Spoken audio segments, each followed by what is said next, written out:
world's best gather here. XBL baseball starts now. It's crushed to the moon, and we're tied. He picks it up on the second, over to first in time for the double play that ends the inning.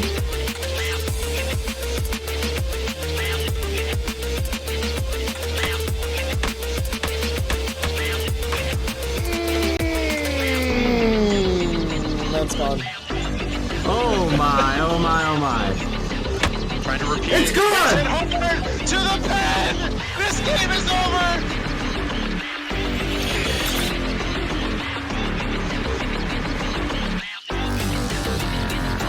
Oh! Crushed! Left field! Off the pole! Domingo Bell, deep right center field, carrying, and it's gone. That was hit hard. Left center field. Did she do it again? To the wall! Swung on Bell to the deep left field. Is this baby gone? A grand slam! Champion! The AAA World Series is over! What a line shot! I can't believe my eyes. The Cross-Platform Baseball League's 17th season has already seen its fair share of history and all-time moments as the AA and AAA champions have already been crowned in style. Tonight, the final battle rages onward towards XBL's ultimate prize, the World Series Championship. Two combatants remain from a field of worthy competitors with their chance to walk away with near eternal glory when all is said and done. The upstart and upset king Mush and his team tried to reverse the San Diego curse against the playoffs' most familiar teams, Lazy and the Tokyo Black Jackals, on a quest for the record 5th championship. It's time to see who comes out on top. Welcome to the XBL World Series!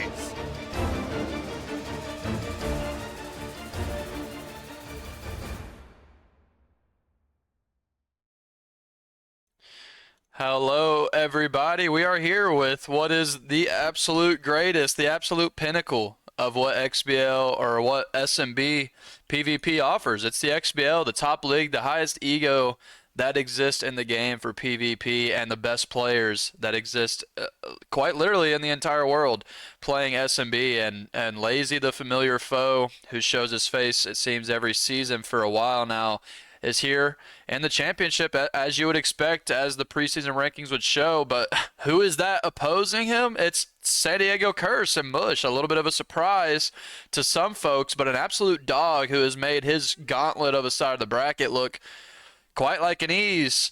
But we've got myself in the booth tonight, obviously, and with us is the best in the business. Everyone loves him. It's Mystery Man. How are you doing tonight? I'm doing fantastic. What I heard right there, God's Unicorn, was near eternal glory. And if anybody other than Urban would have said that, I wouldn't have bought it, but I'm all in. People forget how hard people work to get to the level these two are at, how many would kill to be in a finals against anybody in the XBL that could actually earn their way there. Certainly Lazy among the top that can do that. But I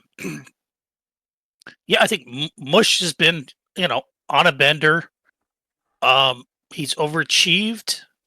He's the lowest seed, I think, in the final four, at least. We had Wishbone and Spluto. I think we're both above him. A really good Final Four. Spluto did give Lazy quite a battle, though, picking off, I believe, a couple of games, and was right in it in at least probably all of the other ones, or at least most of them. Looking pretty good. We got some keys here for everybody. So the championship pedigree. What do you have to say about that, Uni? Yeah, this one's definitely geared towards Lazy. Mush is in his first ever, I believe, Wish told me earlier, his first ever XBL playoffs. It's only his second season in the XBL's top division, and last year I guess he fell a little bit short, and this year was a middling seed. Like we've said, he's the 7th seed, but it's going to be a vast difference in playoff experience, no matter the fact that the curse, like we're going to get to, may have that clutch gene in him with a good showing in the playoffs so far. Lazy, this is his normal season. He's going to play the entire season plus the playoffs every time. He's going to make it there, and obviously everyone knows what's on the line. New people that I saw, we have some new people joining just in the last few days. You may not know, Lazy is kind of known as the best to ever play the game, and he's going for his 5th ever championship in the league, which right now he's tied 4th for. He's tied with 4 with Flash. And trying to break that record that would pretty much put him solely in that GOAT talk. It's like basketball right now, the LeBron and Jordan talk between Flash and Lazy with the 4 championships each. But I think a 5th title would put him over the edge. So that championship pedigree, we'll see how it turns out, because you've got, like I said, the Cursor coming in with pretty much nothing to lose. They're already further than they were expected to make, and that can be a dangerous thing in itself. Yeah, that brings us to number 2, which is a point that I put in here, which is come out firing. If you look at those who really pay attention to the league, such as myself, usually Lazy is, if you look at the regular season, for example, usually his games that are close are going to be the first game of the set. Usually the second game of the set, he mercy rules within a couple of innings. We saw Spluto do a nice job of jumping on him early in game number 1, had him way behind very early in that game. And Lazy never really did climb totally back into that one. So if I'm the Curse, if you're going to get somebody of this caliber, you're looking for anything, right? Is there anything I can exploit here? I think the one thing you probably can exploit is you need to come out with all guns blazing, come hell or high water. And if that doesn't work, you're probably doomed anyway. So, maybe try to steal game 1, maybe even try to steal game 2. I don't know. And if they break up the series that they play, you want to jump on it, whatever the first game is of that. I don't know if it's because Lazy comes in with not much warm up, or not always too concerned. It just tends to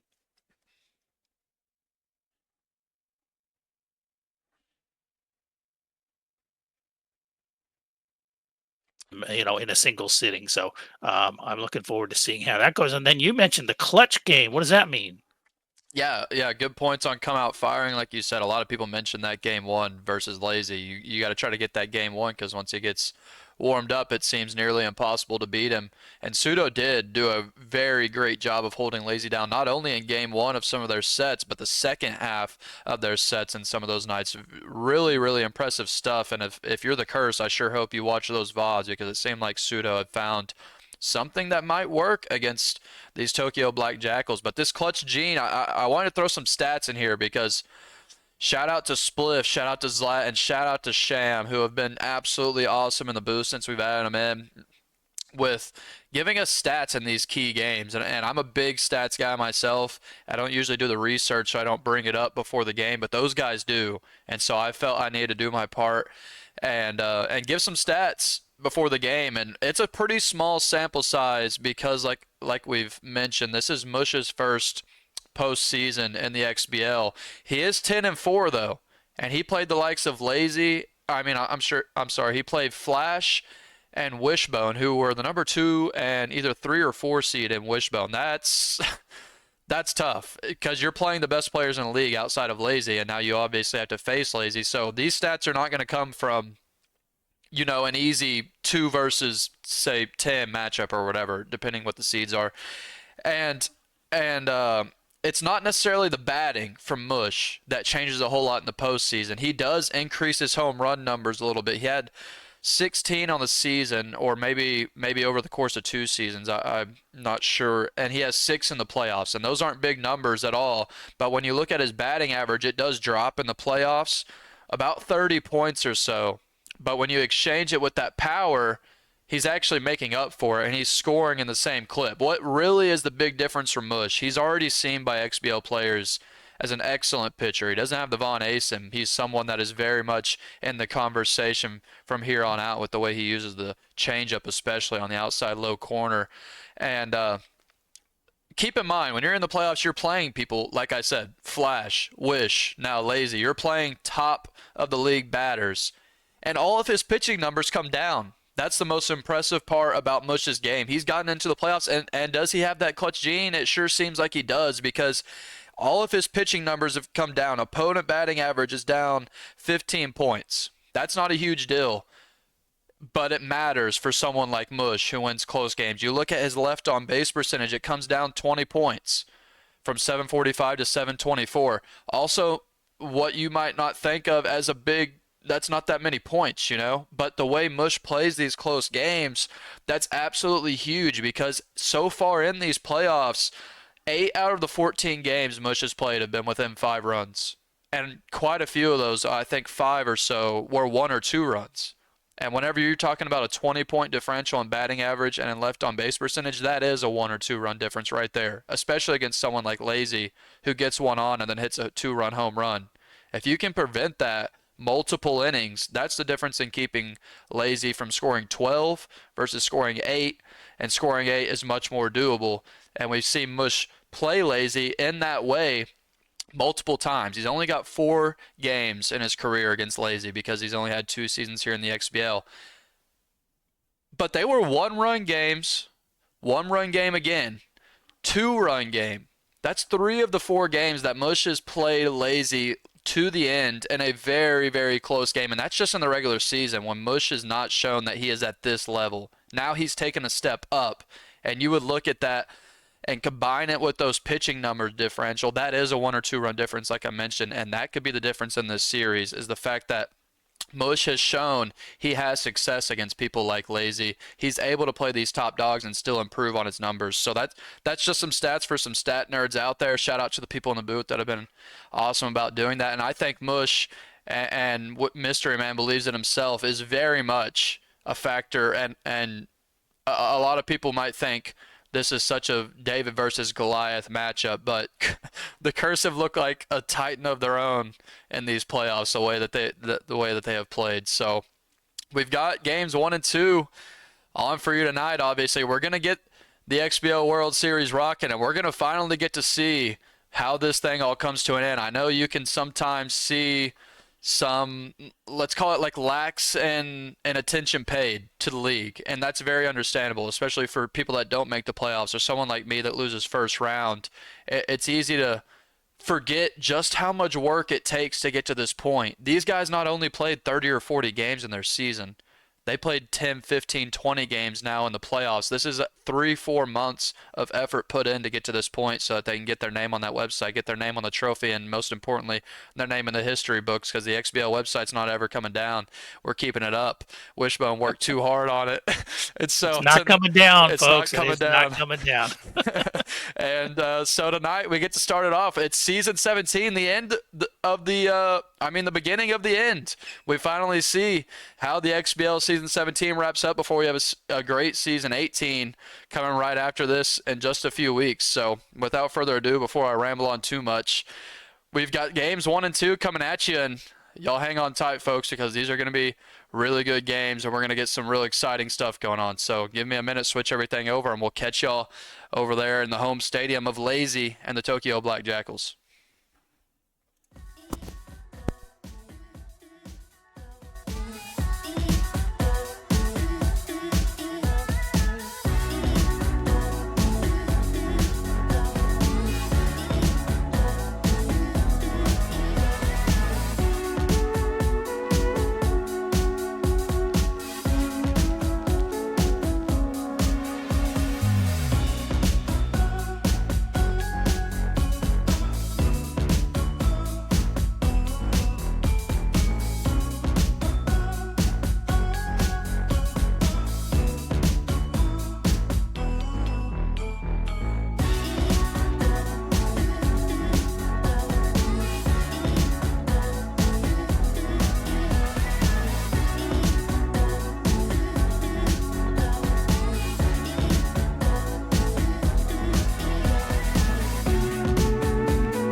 All right, here we are. It's the moment we've all been waiting for, folks. Like we talked about many times, and the keys. It's up to Mush here. You'd think you would need a really fast start, but it is at the home of the Jackals at Sakura Hills, which is pretty incredible in itself. It's not Shaka deep, but it is Sakura Hills, which is relatively deep. So for a power team like Lazy, it's impressive he's still able to hit it over the wall. And Mush, who lacks in power, this might actually, I would think, play to his advantage because of all that room out there in the outfield. Now batting. The right field, Yeah, I think it number 19, plays slightly to Mush. Obviously, Lazy can hit anywhere, but yeah, it's definitely not like a huge advantage. I don't see it as a huge advantage for the Jackals, certainly. Yeah, one of the keys you sent to me that we didn't get put in was this Bermuda Triangle arsenal that Lazy runs. That no junk, but he's only got 3 pitches, 4-seam curveball changeup. We'll see how Mush is able to handle that. It's not too many pitches you have to worry about, but it is a lot of velo on that pitcher.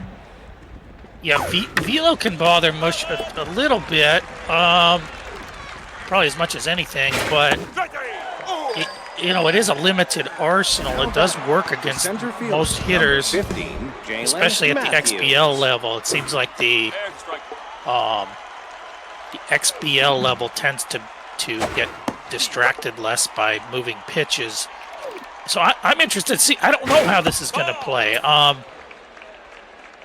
If Mush can handle, maybe that's the reason he plays him so tough. Who knows? Right, maybe he is able to handle that low junk, high velo. So far, though, not able to handle it. The first 2 outs here in our Game 1 of the World Series are put away. Mush has shown an incredible eye throughout these playoffs and really excelled at contact swinging. He gets one right there. Another out, 3 outs in the inning. I'm sure Mush is going to really put that Lazy fielding to work, and that's one of the things about Lazy's roster. He doesn't necessarily build for fielding, so we'll see if that comes to fruition. And then on the mound for Mush and the San Diego Curse is Gabagool, 4-pitch arsenal. Pretty mid-junk in accuracy. Velo is decent, but not something you would think would bother the likes of Lazy. Right. And there's Lazy, very first at-bat of his World Series, and he gets one on. Now batting, the third. This Lazy lineup for the Black Jackals is juiced all the way through. Right. Yeah, he's someone who can build a roster and save quite a bit of money for hitting, just with limited arsenals and somewhat weak defense, just because he knows he's going to score runs. So, an extra 20 points on a center fielder for defense doesn't exactly move him. Right, and what a perk to have, being able to just disregard fielding because you're going to score 12 a game. But Mush has only given up 8+ runs 1 time to Lazy in his career. And those 4 games that they've played, Lazy's scored 8 or less 3 times. So it seems like Mush is able to pitch to Lazy because he's really an excellent locator. Right now he's getting in a lot of bad pitcher counts, and that might be why it's at 2 on with no outs. And this could be a big spot early on. Shortstop not able to get there, and we see 3 weak hits through the infield, and there's no outs. Bases are loaded, and what a tough start with this batter up. RBI hero. Couldn't start any worse for the Curse here. He's got to figure something out now, or this thing could be out of hand. Couple of fastballs by him, low outside. Third one. Gets him. 2-2 outside Trying again. to bring it on that low outside corner, a la Mama June June. Wow, he misses there. Outside fastballs, and he's able to get him, and that's the best batter in this lineup that he gets through. And now he's looking for a double play opportunity to completely shut down the opportunity that Lazy has had to start this World Series. Yeah, that was shot.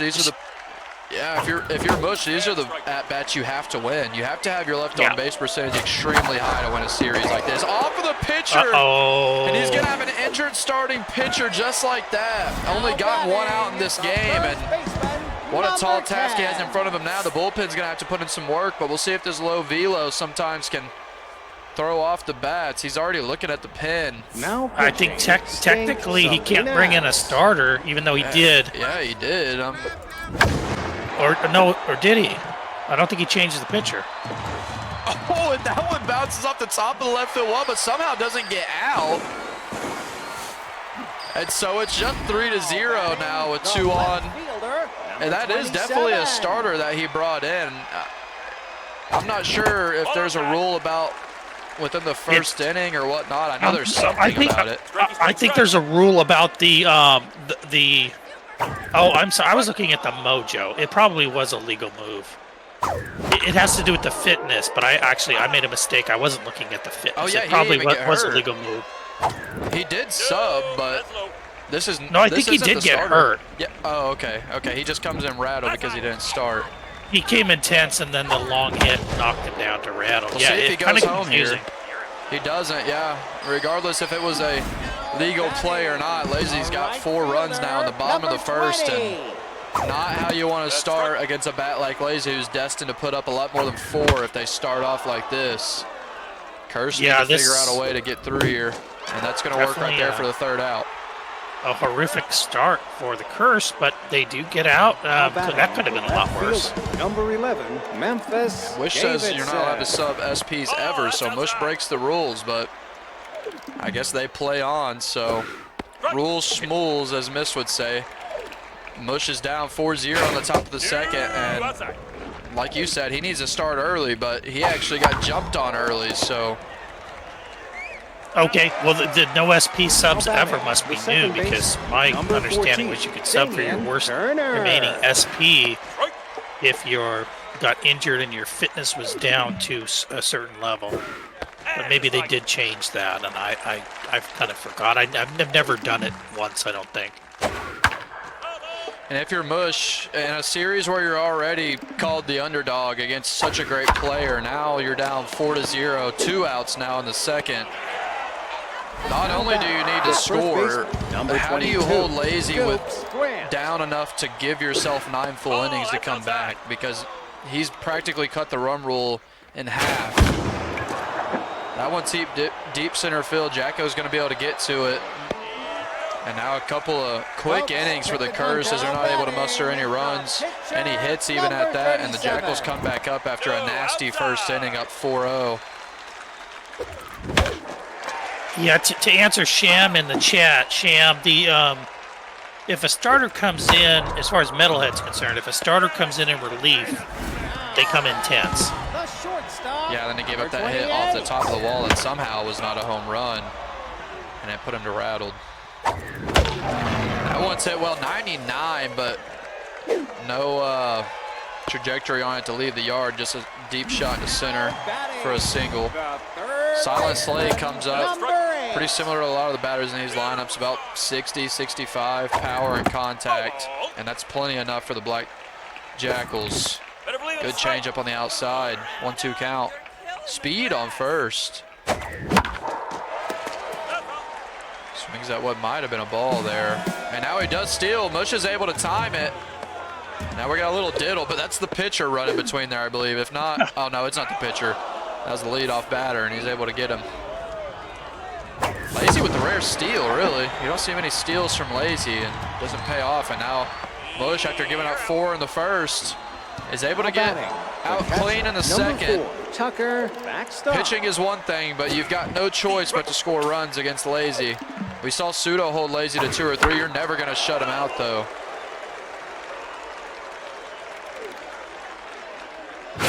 Nope, 1-2 count. Locked in as the starter through 2 innings. Change up low, and fair ball just barely off the plate. Now batting. Now no hits still through 7 batters for the Curse. Sanders. The Curse have really hit the ball pretty well in these playoffs, which has been a big difference. A lot of extra base hits from them, and they finally get their first hit of the World Series here. Maybe that'll help the jitters. We haven't mentioned at all the World Series jitters. Yeah, you played the first, second round, third round. The pitcher, I mean, when you play your entire season to get to this moment, no doubt, no matter who you are, there's jitters. And I think we're seeing a little bit out of Mush at the plate. Yeah, and I'm sure Mush had visions of getting Mercy ruled in the first inning there, the way things were kind of going. So he's actually done pretty well to at least get a couple, number 19, or at least even one clean half inning to kind of try to mount something here. Now one's a weak pitch. Fastball gets by him, though. Velo is too much. Here comes a curve. And that contact swing is going to land out there. I think Mush is primarily, if not 100% of the time, a contact swinger. So this Arsenal, like I said, you wanted to mention it in the keys, it really might not work very well for Lazy just because it's more of a mixture of velo and preventing the long ball. Right. If it's a contact swinger, might not be as effective. He is able to get 3 straight innings now with no runs, but right there we see Mush break through a little bit, get a couple of hits, start getting some base action. He's got to try to get another shutout inning here. Just give him, Mush right now is playing the game of give myself time because he's got to be able to crawl back into this, but at the same time, prevent Lazy from having that blow up inning. 4 runs in an inning from Lazy really is kind of typical. You don't want to give up 6 and have this game end. Yeah, and the other thing about that triangle is I think it's for accuracy. You can land those 3 pitches. You're not trying to wave, screwballs off the plate and try to bait people. But if it's a pure contact hitter, I don't think pure contact hitters are as worried about the debuff that happens on the edges of the zone. Right. Just because they're not really trying to drive the ball against the wall anyways. So I still think that triangle set of arsenals would tend to play to Mush's advantage more than against certain other players. Right. Namely power swingers. And while Miss was discussing, there was a double play opportunity that was too slow to turn at second base that led to just 1 out. And now we've got runners on the corners. Another double play opportunity, but it's a 3-0 count. Contact righties is engaged, and he walks him in 4 pitches. Still has that double play opportunity here. See if Mush is able to get out of this unscathed. Interesting Arsenal with no moving fastball on this pitcher. He's got the slider, he's got the fork ball. Not something you're going to see very often in the XBL. See if it's able to throw Lazy off just because it's interesting and uncommon. He's showing so much respect to Lazy, pitching outside the zone. That one's weak right field. We'll see if he pushes it home. Got a decent arm. It's going to be a play at the plate, and he gets him the double play. A good throw over there in right field. And Mush able to get out of the jam. Yeah, normally it's a play you have to run on, but Lazy is such a good batter. I actually would have maybe held there. It seemed like a play that the right fielder could make, but I guess it doesn't hurt to challenge the arm. He's up a few runs. Right. That one finds the zone. It's hit deep right field. A few hits have been deep right field, but not enough. Mush and the Curse aren't necessarily built for power, as we see in their home run totals throughout the season. They're looking for more dink and dunk, small ball type of runs with their speed. That one's going to work. Maybe. Shortstop dies. He's able to snag it, but not it. Oh, yeah, he gets him by just a step over there. Number 14, Damian Turner. 2 outs now. Lazy looking crispy on the mound with Pristine Christine, the ace pitcher in their build. And now a good play from Silent Slay at third base, the jumping catch. And after Mush was able to get 2 hits in the third, not able to get anything in the top of the 4th, and Lazy comes back up. And this game gets later as the lead stays at 4. Seen a few shutout innings in a row now from both teams. Yeah, need another clean one here if you're the Curse. Let's get back up to the plate, because eventually Mush is going to get some singles and get some momentum. He doesn't want it to be 8-0 by the time he does that. Yeah, Mush can crawl back 4-0, but keeping at 4-0 is very difficult against Lazy. He's doing it well right now. There's the first out of the bottom of the 4th. Pitcher's up. Locked in pitcher helps the stats a little bit. The starting pitcher that was subbed in possibly illegally is still tense. Not sure how many outs it's going to take to get him back to neutral. Up to 46 pitches now. And now a good inning from the Curse. They're able to get weak contact on all 3 hits. And now after that rough first inning, the Curse have kind of settled down and went back to what they're good at, and that's pitching. And now he hits one left field gap. He's got speed, a missed dive, and now the center fielder and the left fielder are confused. Who's going to grab the ball? Wacko Bottom does, and he's over there to third. Left field and center field, they seem to be holding hands, trying to figure out who was going to run to the ball to pick up the ball. Meanwhile, the Curse rounded second and headed to third. Yeah, that was some White Sox level fielding. Now a slow grounder to short. Able to score one, and finally Mush and the Curse get their first run of their first ever World Series. Maybe that'll help his jitters a little bit. 3-run game, very much in it. We're in the top of the 5th. Yeah, I know that would help me. I've got one on the board. It's actually only 3 runs. I mean, if I'm Mush, I don't feel horrible here like I did earlier. Watches that change up inside. When you see pitches like that taken by Mush, you have to think he's still a little bit in his head. And a chase like that, because Mush has been extremely top tier at his eye in these playoffs, and we've seen a few chases and a few watched pitches on really kind of meatballs. After being able to get his first run across, pitcher grounds out to second there.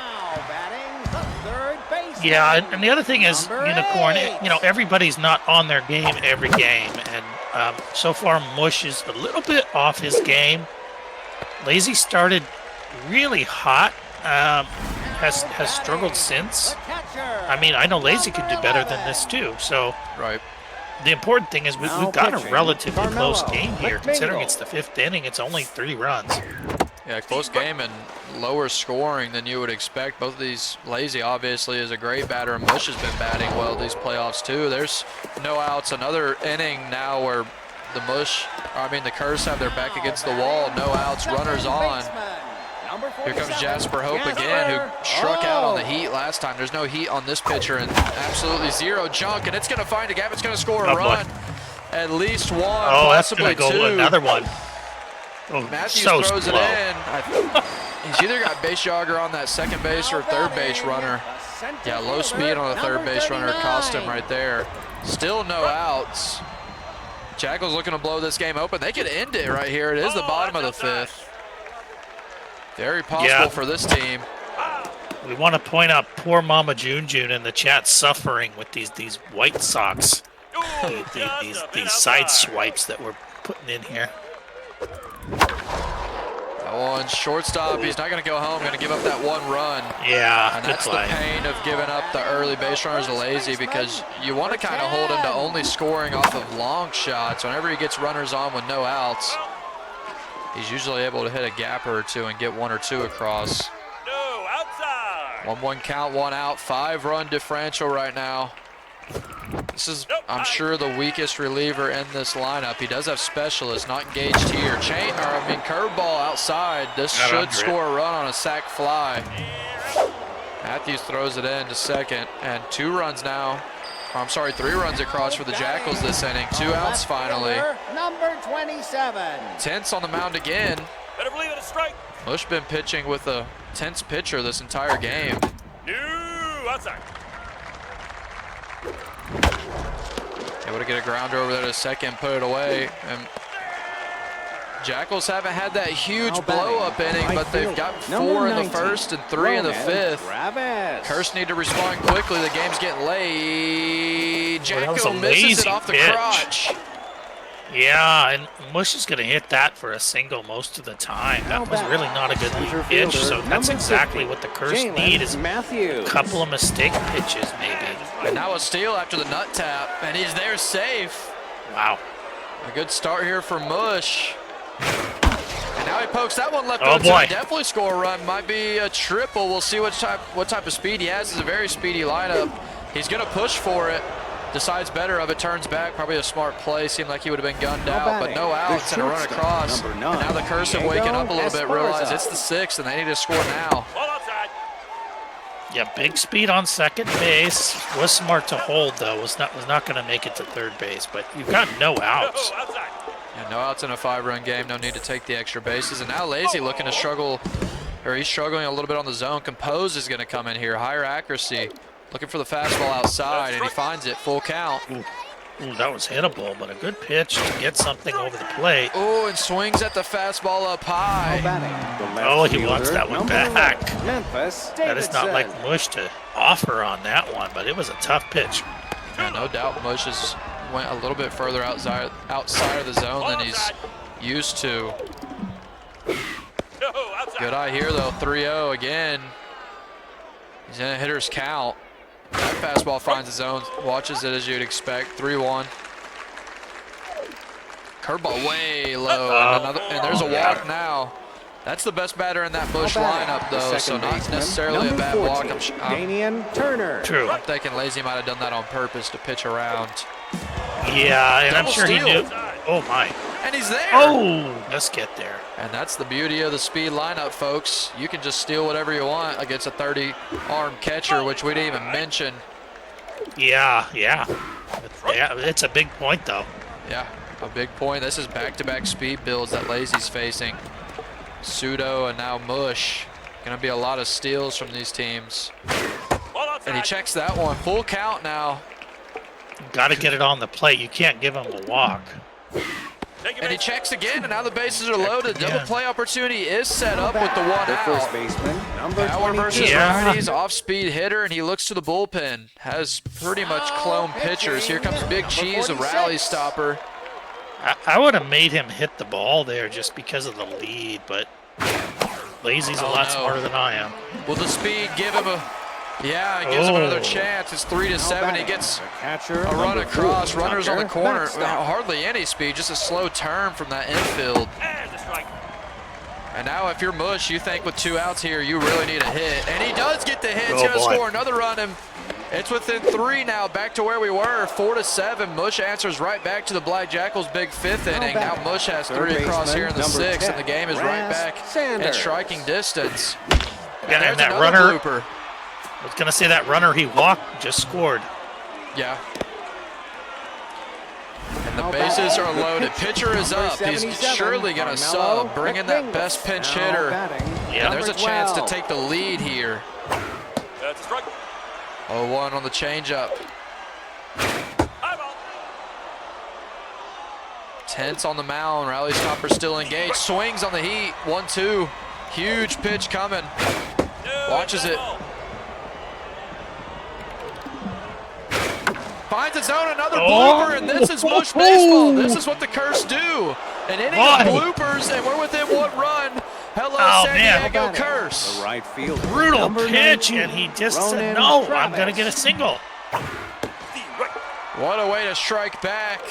It took him a minute to warm up, but the San Diego Curse have arrived, and they've put up 6 runs now. This is the best reliever for Lazy. 1-2 count, change up low, watches it 2-2. Still a chance to do damage here. 3-2, you think he comes to the plate. Misses outside, another walk. And Mush really working the count. You're seeing his eye lock in, and he's starting to show what he's been in these playoffs. Great eye and just a really good player at contact swinging and getting these small ball runs. Yeah, this is kind of what I was thinking is you don't want to give him any momentum with walks or even just little things that you normally would do for other people. It's kind of like playing against Ed. You can't give him an inch because he'll take a mile. Oh, great pitch. Inside corner fastball. A little bit lucky with the missed reticle, but it gets him, and Lazy is able to retain that lead, I believe, up by 1 run still. If they would skip this substitution already, you should know your team by now. You're in the finals. He brings in Punchy Palmer, and yeah, Lazy's still up 1 run. Black Jackals looking to answer after they thought this game was closer to run rule than anything. Now they've got to fight for it, and Mush on the mound with this best reliever. He's able to get through 5 innings after all the issues that started out this game. There's a missed dive at third, but a tough play. Can't hate on Sanders for it, but another leadoff single, a leadoff hit for the Jackals. He's going to keep his pitcher in. Big Cheese is the best reliever, so he's going to try to get some more out of him. And it's not going to help himself. Double play. Esperanza turns it to Grant, and yep, double play ball. And now if you're Mush, the momentum is firmly on your side. Can he get this play on the dive? He doesn't get it. Matthews just off the hop. That right there. Talk about momentum. It's been swinging in the Curse's direction. That would have really sent the crowd into a frenzy.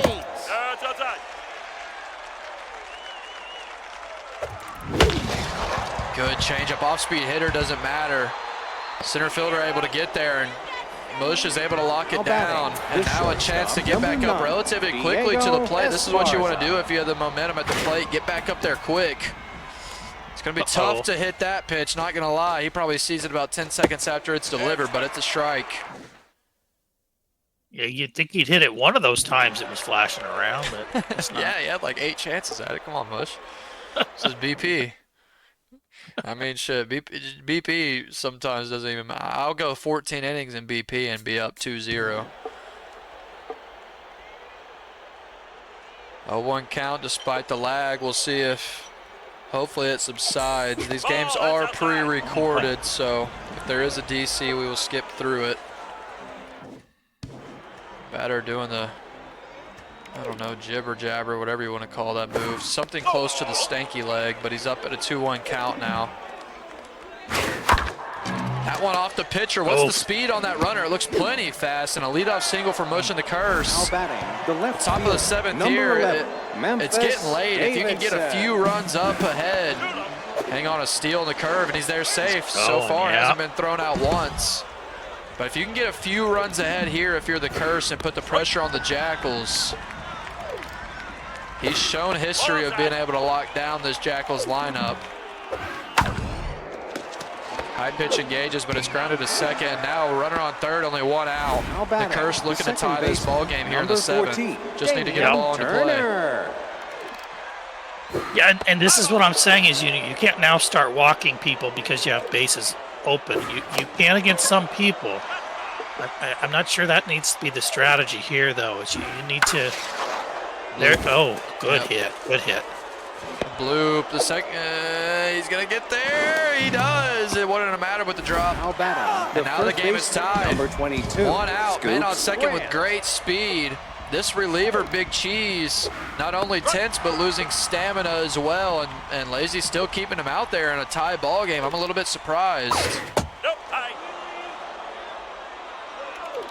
Got the big 35 arm on the catcher now with locked in, and that's a big hit, another gapper, and Mush is finding a lot of gaps between center field and those corners. He takes his first lead after being down 4-0 in the first inning. Mush and the San Diego Curse, who have been a true Titan Slayer in these playoffs, look like they're in it and leading, and an opportunity to take this series up 1-0. Yeah, I mean, you can't really ride Big Cheese much longer than you have. See a diddle? He does diddle a little bit. Yeah, if you're lazy here, sure, you can score, but why are you running this pitcher? I guess he's really hoping to get around to that pinch hitter.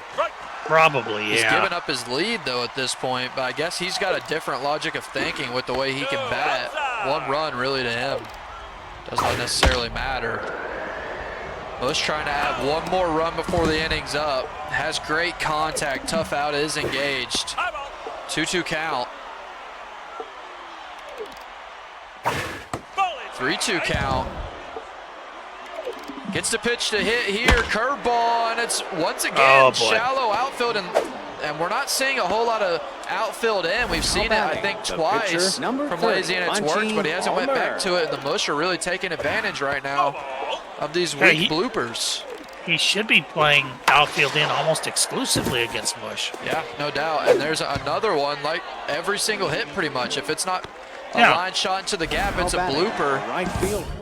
And now finally, he was banging his head against the wall, just wanted him to get out of it, but that reliever, Big Cheese, just could not do it. Finally calls to the bullpen. It's Kid K. Similar build, less velo. Yeah, Kid K's probably going to have to take an at-bat now, but you had to get her in there. Right, and K Collector is on. Brings the heat outside, 2-2. Another chance to add a run here with a good hit. It strikes out on that heat. K Collector comes in huge. The whole team glitching on the way to the bullpen. And Lazy is back up to bat. 3 straight innings of runs scored for Mush and the Curse, and they've completely changed this ball game after a rough start. Now the momentum completely on their side, the lead to play with. And now in the driver's seat is Mush and those San Diego Curse. Can you hold Lazy down? That one's not going to help. Really bad pitch. Might have been because of the lag. Luckily, I mean, sheesh, Metalhead. Yeah, and Lazy's biggest opponent from here on out might be the lag. It's hard to come back. when you're going through this kind of a thing. So it does stabilize though sometimes. So let's see. Yeah, sometimes the lag can really throw off the momentum, and it looked like it did because it seems like when the lag started, the mush started coming alive, or the curse started coming alive. This is a great batter. I'm surprised to see him come to him so much. It's 2-2. We'll see if he really gets the pitch to hit. Noodle Doodle juiced up at the plate. Change up outside, gets him looking, a nasty pitch, and I would say the signature pitch for Mush. He loves that low outside change up, and why not? When you can locate it that well, even get the best batter maybe of all time to look at it, you're doing something right. Big strikeout on the top batter in this lineup. It's a pitch that's almost impossible to hit. It is very difficult to throw. Mush has become an expert at it. Wishbone throws it a lot. Some other XBL level, but you don't see it a lot in AAA. And now look at this reliever. Punchy Palmer locked in, looks really dangerous. Those stats coming up just enough to reach the blue and purple margins. It's going to be tough to get runs across here if you're lazy against this pitcher. And there's another clean inning from Mush. And like I said, I think the magic number in this series is holding Lazy under 8. It seems like Mush wins when he keeps Lazy at 8 or less. He's able to take advantage of that. He's got him at 7 right now and scored 9. So 8 very much the magic number through game 1. Pop out there. If you're the curse here, you don't have to score. Obviously, you'd like to get some more runs against Lazy here, but he's been pitching well, and he has a great reliever on the mound. Yeah, I think you have to assume you need to score a couple more. It's going to be tough against Kid K, though. She's been there. Yeah, and another ground out. Mush has been in a lot of 2-strike counts, so having that K collector on this reliever is going to really be big for the Jackals. But the way Mush is patient at the plate, he's very willing to get into those 2-strike counts. Swings early here, though, deep center field. Jacko's going to be able to get there at the warning track, though. Back-to-back after a little bit of a run-scoring barrage through 3 innings for the curse. The Jackals hold him down in the 8th. We're in the bottom of the 8th, folks. Game 1 of your XBL World Series, and we've got a 2-run ball game. Couldn't ask for more. Number 27. A great tight game 1 here. That could easily go either way. Punchy Palmer starting to lose some stamina to negate that locked in. Change-up gets him swinging. A weak grounder to third. 2 quick outs now. And only 4 outs to play with for the Jackals with 2 runs needed. We have not seen a home run yet. We've seen one bounce off the left field that seemed like it should have been, but regardless, nothing has left the yard. And that's quite rare from Lazy and the Jackals to go a whole game with no home run, but Mush is doing it. And now we're in the 9th. And it all comes down to this: who's going to get a leg up in this series? Now batting, the first baseman, grounded to shortstop, and now Scoops Grant comes up. Off-speed hitter, has power versus righties to make him a decent power threat. Once again over there to third. 2 outs now. The catcher, number Kid 4, K locked in. Backstop. Trying to keep her team at a 2-run differential and give him a chance in the 9th. That one's going to be deep, not going to be enough though. And now, bottom of the 9th, Jackals were so hot to start the game, but 3 scoreless innings straight. Kid K is going to have to come out. Yeah, the key here, Unicorn, you cannot let a runner get on base with no outs. Now batting, number 36. Prevent that leadoff at bat, and especially in a game like this, 2 runs, you give off the leadoff hit, and Lazy's very likely. It's almost expected for him to tie it up with a home run. Punchy Palmer is definitely losing stamina now, down below the original bars. 2-2 count. Elite Cutter finds the zone. That one's outside, gets him swinging though. And there's the first out. Now 2 outs to play with, 2 runs needed. We've got the leadoff batter. This is who you want up if you're in this situation. Get the top of your order up. We'll see how long Punchy Palmer stays out there. Done great so far. 33 pitches. Cutter outside, 2-1. Fine game at the plate. That one's going to find a gap. gap, and he misses the dive. It's going to be a double, possibly a triple. That leadoff runner's got some speed, stays at second, and now tying run comes to the dish. I believe RBI hero on this batter. No, it's the next batter, but this one plenty decent. Third baseman off-speed hitter to boot. Another. Ooh, that hurts. Gap. Oh, that hurts if you're a Jackals fan. Wow. But if you expect anyone to send one over the fence and tie it up here, it's the Jackals. Let's see what he does. Doodle, doodle. 1-0. Here she goes. 2-0. Thinking about it. Thinking about the sub. Now pitching. And he brings in Alex Shaw. Shaw. Same arsenal. Good fastball on the outside. 2-1. Crossed up. Oh, boy. Or I don't even think crossed up smart has to to do turn with that. back. Just dropped it. Yeah, 3-1 now. So crossed up has everything to do with that. And to the first baseman, snags, and Mush. Oh, boy. What a great comeback from Mush and the curse here. They're able to steal game one at the home stadium of the Jackals. And it's not going to be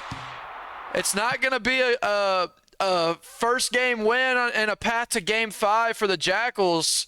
Mush able to do what he's been doing and slay the Titan in game 1. Yeah, he hung around. Like we said, Unicorn, that could have easily been a mercy rule in less than an inning. But he hung around, and with his pitching, we knew if he could hang around, get a couple of clean innings, you never know, and you never know it happened. Right, exactly. That's a great point. He did get down, and you brought up he needs to strike fast. He obviously got hit in the mouth to start off, but what an excellent job from Mush. In his first ever time in the World Series, he's able to really change the momentum after being down 7-1 at one point in that ball game. Just completely stymie, lazy, and then start scoring runs of his own. And what an impressive outing in game 1 there. And the away team gets the win. And now we'll be going into game 2. I'm not sure the home of Mush and the San Diego Curse, but they're going to have that home field advantage. And we see a great game 1 there, really close, back and forth. Excellent game 1, exactly what you would expect to see in these XBL World Series. So y'all give us a minute. We'll take a short break and we'll switch everything over for game 2 and see if this thing's going to be all tied back up or if Mush is able to take what some would say a surprising 2-0 lead in this series. So we'll catch y'all in a minute.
We are so back, folks, at home of the San Diego Curse. It is Red Rock, a very different stadium than Shaka, a little more hitters-friendly park, but the Curse, after getting really hit in the mouth to start the game, we saw a peak and an absolute valley from Lazy. He started off so hot and then was able to add 3 to it in those middle innings, and then he just got shut out in the back half of that game, and credit to Mush for that. He's able to win the first one 9-7 and take the lead, and now in game 2, the home team looks to go up 2-0, and the Black Jackals look to stymie the Tide. Yeah, I mean, certainly there was some hard-hit balls, but in general, Mush pitched his way into an opportunity, and he took advantage of it. Oh, and that one drops. Could have had the dive, I would think, but regardless, he doesn't dive, and he gives up the leadoff single. We saw a lot of early base runners for Lazy, but because Mush was able to limit the power to literally 0, did not give up 1 home run, the early base runners he was able to work his way out of. We'll see if Josiah Rich on the mound is able to do something. We'll see if this starter is able to last more than a couple of batters before he gets hit in the chest. Right. Decent starter with a great ERA in these playoffs. Walks right there, though, and after a leadoff single, gives up a walk. And once again, a dicey start for Mush on the mound with Lazy at the plate, and what we know, game 2 is a much more dangerous lineup for the Jackals. Noodle Doodle had an opportunity to break that game open a couple times, but wasn't able to do it. Looks to do it here in the top of the first. It swings. It's going to be a... Oh, boy. I was hoping he would go 3 with that speed. He might have had a chance. There was no speed on Noodle. Jasper. But regardless, he turns 2, and now there's a runner on third, and yeah, I would expect that. He intentionally walks the next best batter in that lineup. Matt Jacko's up. Like I said, early I wouldn't have walked him. I'm not giving him nothing. Early base runners once again for Lazy, but Mush looks to work his way out of it. 3-1. Another hitter's count. Walk prone is engaged. And he walks him. That's 3 walks in the first inning now. 1 intentional and 2 not. Number 10. Right to the... Oh, and he dives! Oh, no! Hit too hard, made him overthink it. It only scores 1, but what could have been a clean inning turns into 1 run, and now you're giving Lazy another chance. It's Juan to whack a bottom. It's inside. With decent enough stats to do damage. Wouldn't you agree? You need no dive. You just catch the ball. Yeah, definitely. And now, luckily, he gets the next out. He only gives up 1. Not a whole lot of damage for giving up a couple hits and 3 walks. You're happy with only giving up 1. Even happier if you don't dive there at first base, though. And we see a similar starter here. Here comes Daydream Lullaby. No junk, high velo again, and that same Bermuda Triangle, as Miss likes to call it, Arsenal. It worked well for the first few innings for Lazy, but as the Curse got deeper into that game, they started to feel out this Arsenal. A couple of weak hits over into the infield for 2 outs. Now batting, the shortstop, Diego, bad ball hitter, is on this player. Very cheese tray. I'm sure Ox isn't happy to see this if he's in here. A bad ball hitter is definitely something you don't want to play with. 1-2, fastball way up top.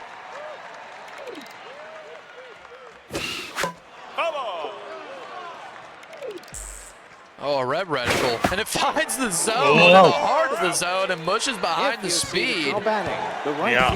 Number 20. Yeah, Daydream got a couple of fastballs by Mush, and we kind of mentioned that the velo you can get that by Mush some. I mean, you can't consistently, but you can sneak it by him here and there.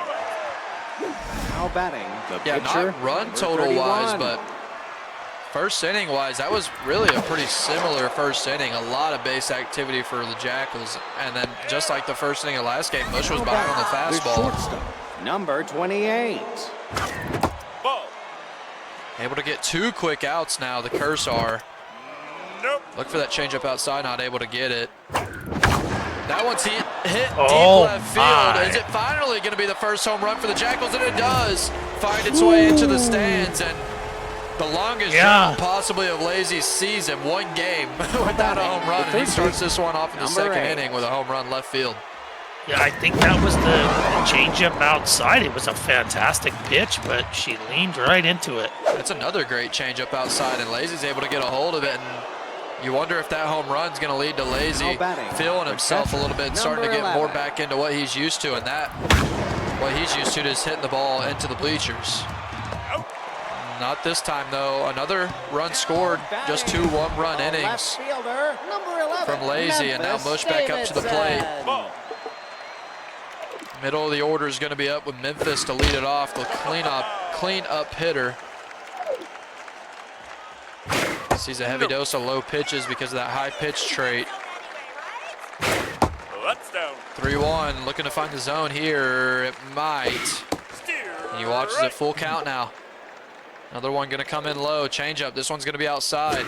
Mush is able to watch it and a leadoff walk with good speed over there now at first. We'll see if he takes a steal. A lot of steals in game 1 from the Curse. Successful steals, did not get caught out once, even on a third base steal. And he steals here on the changeup, well timed, and he's going to be safe. And once again, that 30 catcher arm shows as there's a successful steal.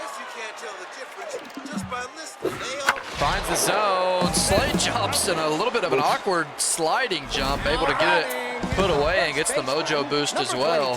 We're going to call that a crow hop jump there from third base, but made a nice play in the end. Couple of fastballs outside, he's laid on both of them. That's down. Now just gives him a throwaway pitch. Now looks to miss a little bit closer, and he does get the chase.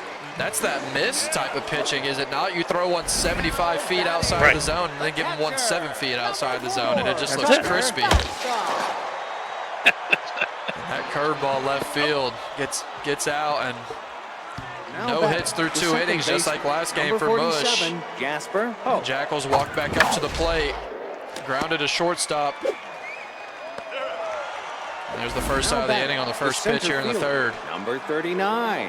Yeah, and against a batter like Mush, I'm surprised to see that throwaway pitch work. Against someone like me, yeah, if you give me something way outside, I'm just telling myself anything close I'm swinging at next. But Mush, I wouldn't even use that against Mush, but it works. Want to say hello to a couple of our buddies here in chat. We got Schnabel, we got Maz of Oz, and Pawashi Blue. Yeah, a lot of people chatting and some others. A lot of people here to watch the XBL World Series. Great to see it. And been a great game 1, and hopefully we see a great game 2. Yeah, it looks good so far. Couple of outs now, 2 runners on. With any runner on, it is dangerous against Lazy. So far, he's only given up 1 home run, but 1 mistake pitch. And the game's blown wide open. Especially here, Unicorn. Oh, it's left field. Is Red Rock going to help him? And it does. That angled fence. Some stadiums, the wrong part of Red Rock. I can't believe I'm saying it. The wrong part of Red Rock. Yeah. And I think I ran Red Rock in my first season, but I hit so many of the warning track over there, even I had to switch up, but now Lazy falls victim to it. Lazy's able to get runners on every inning, but only able to muster 2 runs through 3. 1 out as Lazy gets the first out of the inning. The pitcher comes up here for Mush. Swings up high. Locked in on the mound. Is locked in. Yeah, she's kind of feeling it. She's got the velo to back that up. Yeah, locked in for the pitchers. Composed trait. For the Black Jackals, locked in's huge. Yeah. Outfield is in here against the pitcher. He's able to get that pop out. Number 19, Ronan Travis.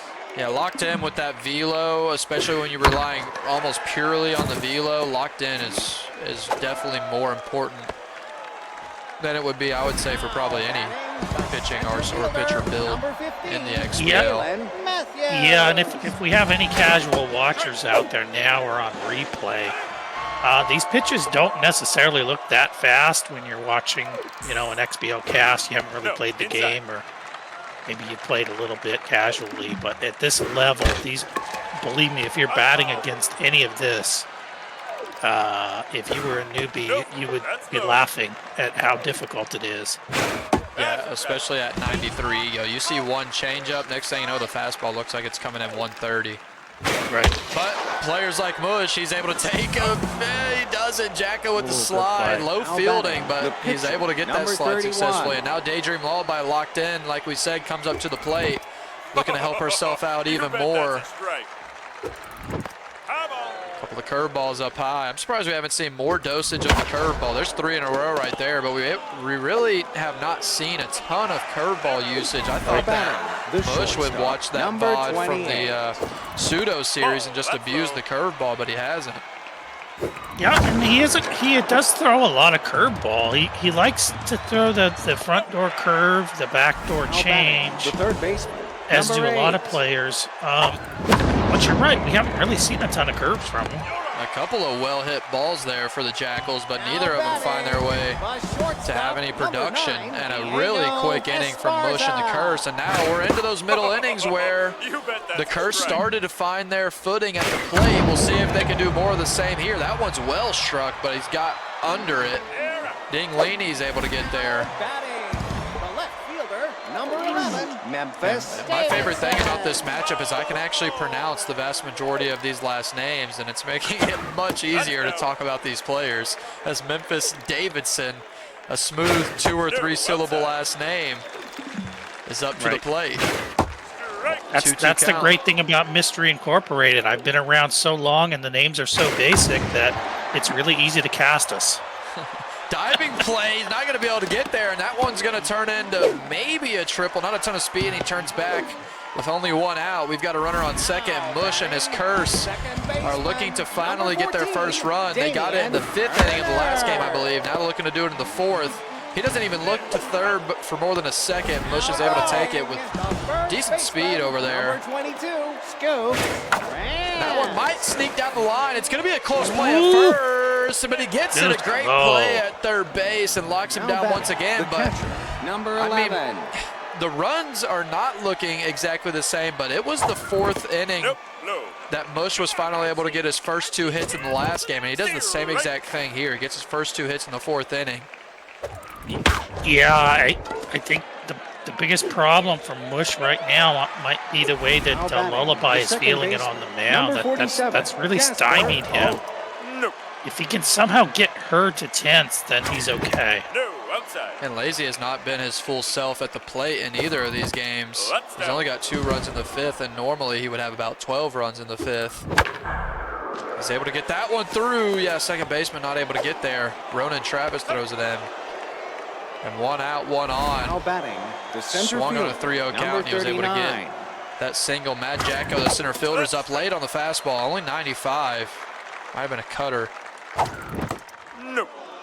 No, yeah, that 4-seam's only 95 with that stamina coming down. Changeup, ropes to the shortstop. Stamina's coming down for the starter, but doing a great job against this Jackals lineup, only giving up 2 so far. As you would expect with only a 2.12 ERA through these playoffs, and he's faced a gauntlet of batters throughout this postseason. 3-0 count again. Gives him the curveball, but a little bit misreticled over there to right field, and a clean inning. And after a couple of 1-run innings in the 1st and 2nd for the Jackals, they've been shut out now through 3 straight. Bottom of the 5th. Curse looking to finally put their team on the board, down 2-0 here in Game 2 of your World Series. Watches the curveball inside, 1-1. Locked in, still having a factor, a little bit of effect on this pitcher, but it's somewhat neutralized by the stamina at this point. Right, but it's keeping her propped up. Right, and she's got that big 5 junk. What are you going to do with that? Yeah, nothing. Can't do nothing. Here comes the changeup, hit well center field, but once again only going to be to the warning track. Almost, not even to the warning track. If that wasn't 5 junk, then that one goes 500. Number 10, Well, to be honest, that's the thing about the Triangle Arsenal is that's the arsenal. You don't really need any junk. The only thing it really affects too much is the curveball. I mean, it does matter, but if you have a screwball, for example, you don't want 5 junk. Ooh, fastball up high, still 99 on the radar. Stamina is finally just dipping below that original bar. And now 5 innings, only 2 hits for Mush. And they're struggling at the plate. Lullaby looks really locked in. She's the number 2 in this lineup, but just as strong as the number 1. I'm sorry, in that rotation. We're seeing a pitcher's duel here in game 2. 61 pitches for the starter. Lazy looking to take advantage. 3-0 count. We've seen a lot of 3-0, 3-1 counts in this game. And he swings once again on the 3-0, able to get a single. You can just tell anytime someone plays Lazy, he works so many hitters' counts because people are very willing to miss on the edge. Right. They very much respect the way he can hit even on the corners. That one's pitched on the corner. Another one, and you can see Lazy's frustration. Can't seem to reticle him up. Yep. Yeah, just a little bit off, and something. Lazy seems pretty cool, calm, and collected at the plate a lot of the times, with Mush getting him a little bit rattled. We saw that one solo shot. I thought that might change the tides, and Lazy might really lock in after that because we saw the home run, and then we saw a really well-struck ball right after, but that's really all we've heard out of him. Pitcher hits it well, but it is the pitcher. It's only to center field out there, middle of the outfield. And now 2 outs after giving up that leadoff single. Balut is up. Mind Gamers activated to bring that accuracy down. 70 pitches now. Stamina is down, and this pitcher's looking to get out just one more batter. He's looking to the bullpen, and he doesn't want to play with it at all. Here comes Mac Mingle. Interesting sub. Puts him in a 3-0 That's now. a specialist. A specialist, I think, is what he's looking at here. Let's have a nice arsenal. Way late on a curveball. And now that curveball gets him swinging, and that reliever comes in, gets the 1 out that they needed, and back up to the plate. We haven't seen a run scored in 4 or 5 innings now. 4 innings, I believe. We have not seen a run scored, and we've seen very little hitting. If this is a 2-run game, if you're Mush, these are the games you have to win, right? If you're going to beat Lazy in the World Series, you have to absolutely win any game where Lazy's not scoring 8+. Absolutely. He has to win this game. He has to win this game. And that was the difference in the pseudo Lazy series, is Lazy was able to hold, pseudo was able to hold Lazy down, but his bats went cold himself, and that's why you don't see him in the finals right now. Bush is going to have to get a couple runs across here. 1-2 after the steal. Couple of traits on that second base runner. Oh, and late on the fastball, seen a lot of changeup dosage, and now the fastball way too fast.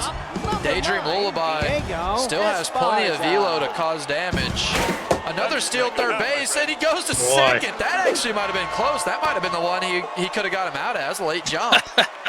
Yeah, I don't think so, but maybe closer than some other ones. But yeah, Lullaby, she still has RNG in her favor. But that's a rare. meatball. You're not going to see very many red reticles from anyone in the XBL on the mound, but right there, that's why red reticles don't work in the top league.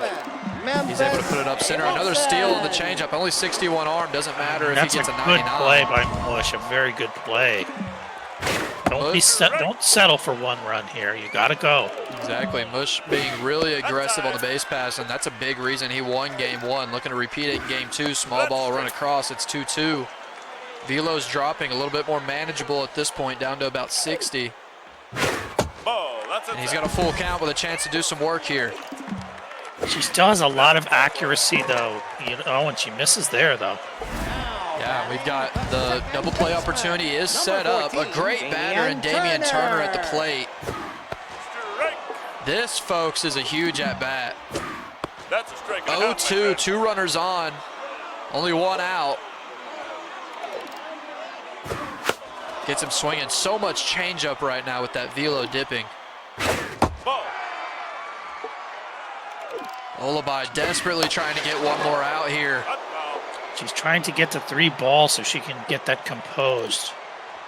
That one's out, and it's a beautiful changeup, but well located on the corner, and Lazy shows he not only can bat, he works his way into a great pitching battle right there and able to get through it. Now he brings in the Cheese Man. Big Cheese, who really got roughed up in the last game, comes back trying to redeem himself.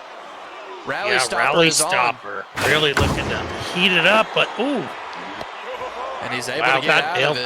That bailed out. He got lucky. Yeah, that was well struck. But 8. one run does come across from the curse. And, I mean, just like last game, the curse got down, but then they held Lazy to where they were at and started to score. Is it going to be more of the same here? Into the top of the 7th, only 3 innings left to play. Well struck, but Now batting. doesn't find the line over there. Noodle is tense. You're rarely going to see batters tense in this Lazy lineup. Huge credit to Mush and the She's curse and the way they've been batting. absolutely nothing the entire series, shockingly. Yeah. Really, both of the strongest batters in this Black Jackals lineup, Now batting. The second Hope baseman, and number Noodle, 47, have been Gasper. relatively quiet. And if you're going to win in the playoffs, your star players have to show out, and they just aren't right now. The catcher. Right, and if they're getting pitched around, you got to take a walk or two. I mean, you can't just let them, you know what I mean? You can't just let them avoid your players. Now And batting. The third baseman, I mean, if you're number lazy 10, here, this is back-to-back series where you're getting stuck in low-scoring games. He was able to win those games in the semifinals, and he's looking strong on the mound himself here. Right. Good location on the edges, really making a name for himself, not only batting, but he's pitching extremely well. I think we're overlooking it because he is lazy and he's so good, but he's really pitching well right now. And that one's too much heat up and away. The pitcher, number 44, Alex. Yeah, we Two always out, no expect on. we always expect a batting win from Lazy, but he is plenty capable of getting some pitching wins. Yeah, this is, if he wins this one, that would be 3 out of his last 4 games that he has won with under 3 runs scored. And I think that really is a testament to who Lazy is and the fact that he might not be his peak batting right now, but he's really locked in on the plate when it's mattered most. And once again, he gets the out there, and only 4 hits for Mush. Center fielder. And only 8 number hits 39. for the Jackals. But that one's well struck right field. It's going to find a gap. Center fielder dives and it Whoa. drops it. And that might turn into a leadoff triple. It definitely will. Matthew throws it in, but it doesn't matter. Might have been able to cut that to a single, Uni, if he Yeah. gloves the ball. The first base. Yeah, he does, and that's why you dive for those. You know it's a little bit of a risk, but if it can prevent 2 bases, it's worth it most of the time. Infield in, helps him out. He doesn't go to third in time, though. Now batting. The left field. Yeah, would have been tough to 27. preload that in time, but a good play. I don't know. If you're top 2 player in the world for season 17, you got to make that play, in my mind. You got to do it. The right field. Number 20. Exactly. If you're going to be lazy, you probably do have to do that. Yeah, those are the but- plays you have to make. Something literally no one else would make, but you just kind of have to do it.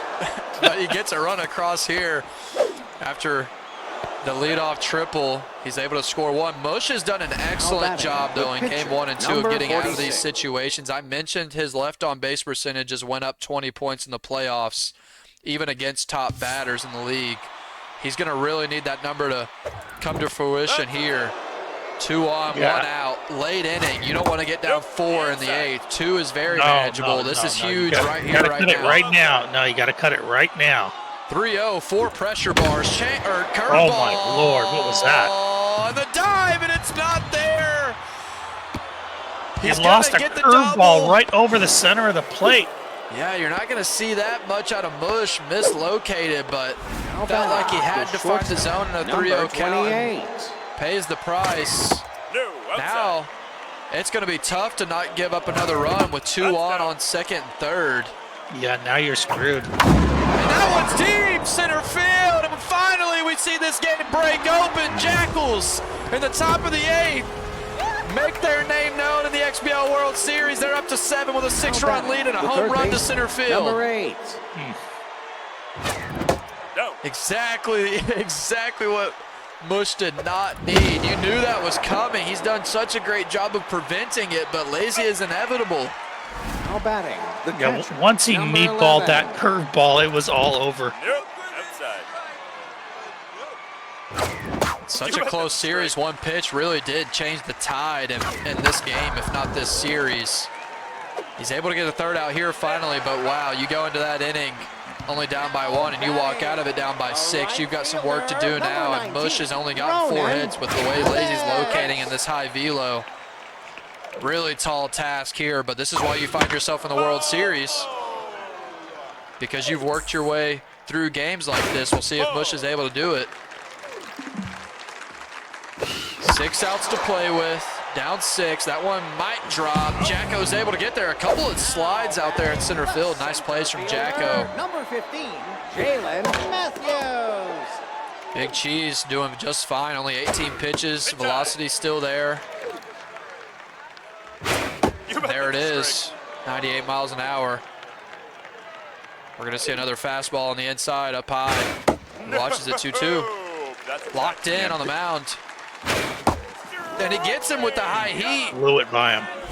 Mush looking really behind on these fastballs all game. It's tough for him. He's had to face a locked-in pitcher with really high velo for 8 innings now.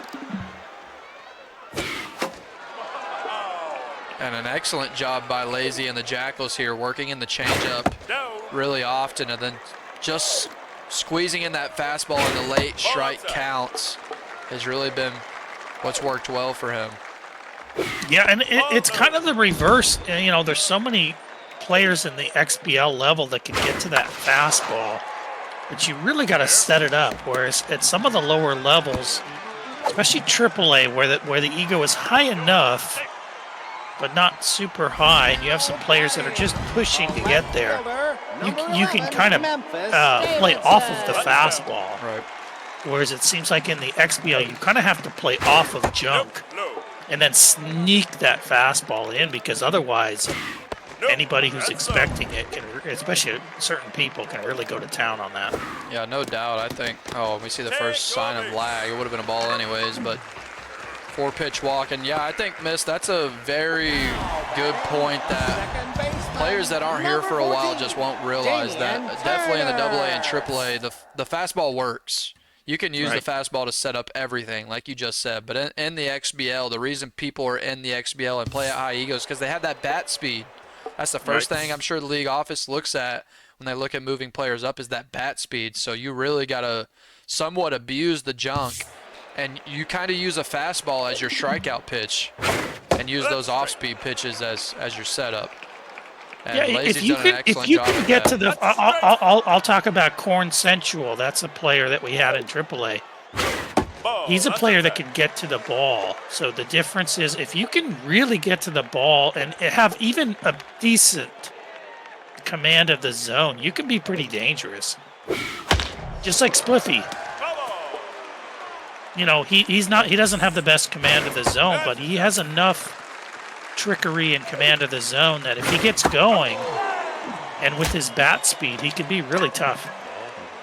Mikhail Kuchado, welcome. Haven't seen you in a minute. This is Cooch. possibly where you would be if you were playing. We've got Lazy, yes, like you said, in the World Series. What a shocker, but if you missed game 1, Mush was able to take game 1 after really running through Lazy in a sweep in his first round and then beating Wish without even going to the last game. Mush has very well earned his right to be here.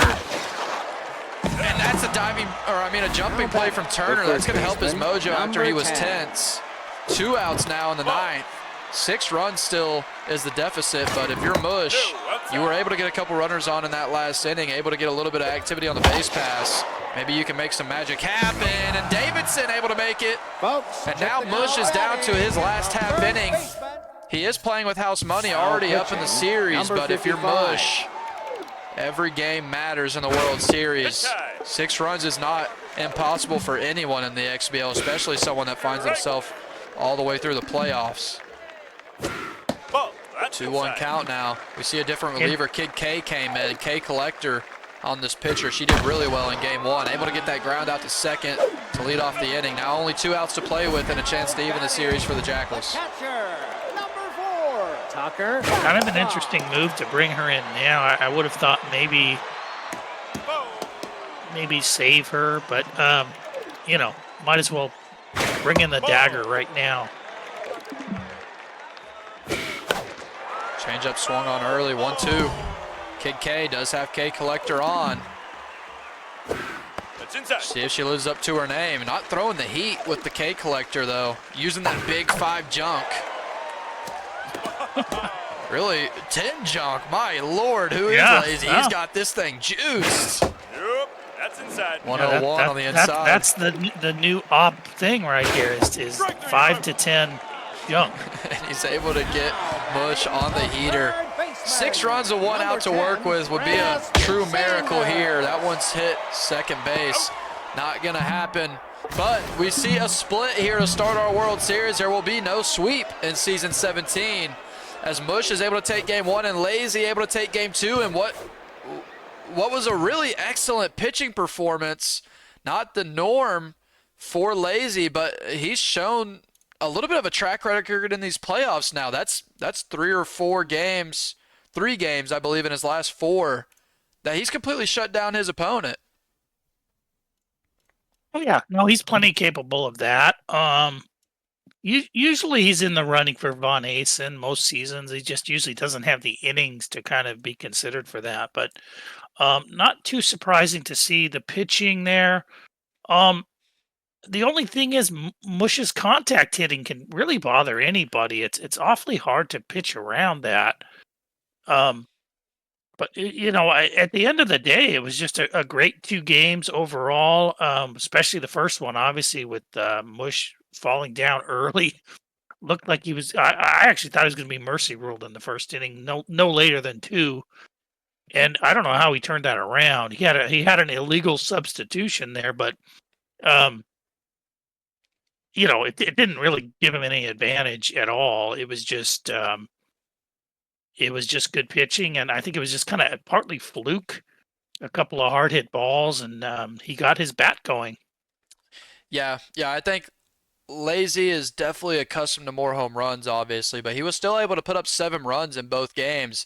And the first game obviously didn't matter. The bloopers that's what contact swinging is. That's what the best contact swingers in this league do. They just kill you with bloops, and they kill you with speed, and they kill you with steals, especially against a catcher arm that is 30 for the Black Jackals. And the difference, I think, in Game 1 to Game 2 is just the lack of base activity for Mush. There was a really good mix-up in velocity on that pitching, on that Bermuda Triangle arsenal from Lazy. He gave up, like I said, a lot of hits in that first game, but in the second game, really did a good job mixing up the velos and getting a lot of weak hits in Game 2, and that limited the base runners of Mush and the curse. He wasn't able to get those steals on that 30-arm catcher. He wasn't able to get those bloopers that scored 2 because of the 90 speed. And Lazy shows now in back-to-back series, even when his bat's not on, he's a good enough pitcher.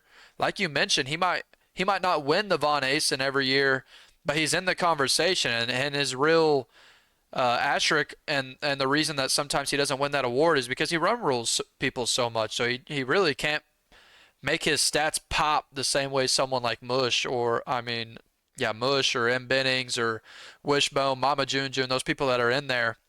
But I think that's a scary thing for Mush that you just saw Lazy locate and mix the velo as well as he did, because if you're Mush, you would expect to win a lot of games against Lazy where he's only scoring 6 or 7 runs. But right there, he showed that you're going to have to work for your runs. He's not going to give up runs the same way he does in the regular season. He locks in for these playoffs, and he's locked in, I'm sure, now more than ever as he's eyeing that 5th World Series. Yeah, I think the biggest thing for Mush, outside of the obvious that he was able to come away from these first 2 games with a split, is the fact that he was able to pitch Lazy. Lazy didn't go off. I didn't see Lazy. Did you see Lazy go off? Not compared to anything I've ever seen from Lazy. So he's able to keep Lazy reasonable, which is all you can ask for. Now, if you don't hit, it doesn't matter who you are. Mush didn't hit in Game 2. That's not going to ever beat Lazy. So he has to, but he's fine with that. He did hit in Game 1 and he won. He didn't hit in Game 2 and he lost.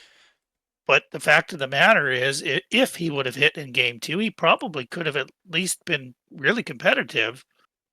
So that's at least something you've shown you can. I mean, usually the problem is stopping Lazy's bat. Yes, he's a great pitcher, but the problem is you cannot stop his bat. So, he held his bat, he didn't stop him, but he kept it within reason both games. So I think it's an exciting series, and I think Mush has already given us what we were hoping for, which is a competitive, legitimate foe for this World Series. Yeah, and I think a storyline that's somewhat developing, it may or may not be a real thing, is the fact that Lazy's just not scoring the same way we're accustomed to. In the last two series, he just simply isn't. And we expect he averages 12 runs plus like every season. And he's averaging, I don't have the numbers in front of me, but these last two series, he's probably averaging 7. So is that a factor? Is Lazy off a little bit right now? Is he a little bit off of his game compared to prior seasons, or is he really just ran into the league catching up and the league figuring out exactly what works against these top end players and how to pitch to them? I think it's probably a little bit of both, but it's something to definitely watch out for as this series goes on. And like you said, no matter who Mush is playing in the World Series, you're not going to win with 1 run or 2 runs. You're going to have to score, because no one in the World Series is consistently scoring under 4 or 5 runs. So I think there's things to look for on both sides. I think if you're Lazy, you're looking at it like, I have so much more offensive potential than I just displayed throughout these 2 games. And if you're Mush, you're looking at the contrary. You're looking at the complete opposite. I just held down Lazy for a couple of games. It's 7 runs both games, but that's held down in terms of playing Lazy. So I think both players have something to build on, and I think for us as viewers and for the league, what's beautiful to watch is that fact. Both players did things well. Both players showed that they can win games, and both players showed that they're going to be competitive in this series, and that's what you want to look for in an XBL World Series after a really excellent XBL Season 17 playoffs. We've seen so many great games, and not only in the XBL, but the AA and AAA brought us some epic games and some epic World Series and things like that. So I think we're in for a lot more. I believe we're going to try to run the rest of this series live if we can. There was just some scheduling issues this weekend, but live just brings another factor of jitters. We talk about World Series jitters, but whenever you know there's 30 people watching you and people talking, from what I've heard, people say we talk trash about these players, but we just give it to you how it is. If they're not playing good, then they're not playing good, and if they're playing great, then we'll give them their flowers. So, and these guys, I'm sure, will have plenty of great baseball in this series. Obviously, we're all hoping it goes 7 games, because that gives you those magical moments. But we see a split here in games 1 and 2 in your World Series. The Curse show up and show Lazy they're going to have to fight for that 5th World Series title. And meanwhile, on the other side, Lazy shows that he not only can bat, but he can pitch. And Curse are going to have to work for that zone as he really worked those corners. So, Miss, do you have any last words before we get out of here? And then we'll close it out. I'm just really excited that they did have a split. That's, I think, was what everybody was probably hoping for. Great job by Mush. Excellent job by Lazy. Struck back in game 2 as we thought he probably would, but wasn't in blowout fashion. So we look forward to more games in the series. Probably this weekend, I think, is probably what we're looking at. I do hope we do it live. If we don't, it's still going to be great. But I want to give hats off to the players for putting on a great show, and looking forward to this weekend.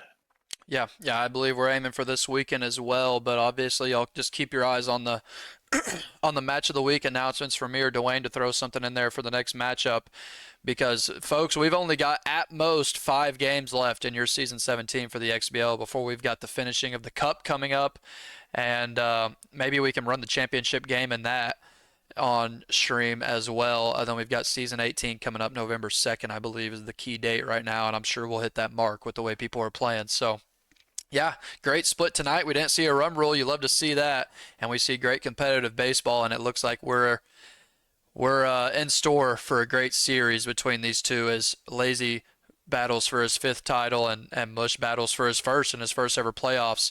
So congrats to both of these players on getting their first win in the World Series, and that's the first step to getting that title, is getting that first win, obviously. So I hope we see a great rest of the series. Thanks everyone for watching. Before we get out, quick shout out to everybody in the booth that's been jumping in. We've had so many new faces in here. It's been awesome. Obviously Mystery Man and I are in here a lot, but Spliff and and Sham and Zlat have done an excellent job. Dwayne is always obviously is doing an excellent job producing and things like that. Ox hopefully can jump back in, and Hummus as well. Yes, has done an excellent job, and he did that cup not relegation, but pool show. So it's been a really great. The Wheel of Destiny. I call it the Wheel of They call it the Wheel of Doom or something else. I think it's the Wheel of Destiny. Yeah, and that random wheel, as we saw, brought a lot of interesting stuff. I believe we had like 3 of the 1 seeds on one side of the bracket. So sorry, whoever's on that side of the bracket, that sucks for you. But it's only a 1-game series in the cup, so it's a whole different ball game in that one. So yeah, shout out to everyone that's been helping. Thanks a lot, and obviously thanks everyone in the league for watching, or else we wouldn't be putting these casts on at all. So hopefully we see some more great games, and without further ado, that's all we got tonight. We'll shut it down. Great split in our World Series for Season 17. We'll be back to the home stadium of Sakura Hills for Lazy and those Tokyo Jackals in Game 3. We'll let y'all know when we get it back up and running. Y'all keep your eyes tuned to the Discord, and we will see y'all next time. You have a good night.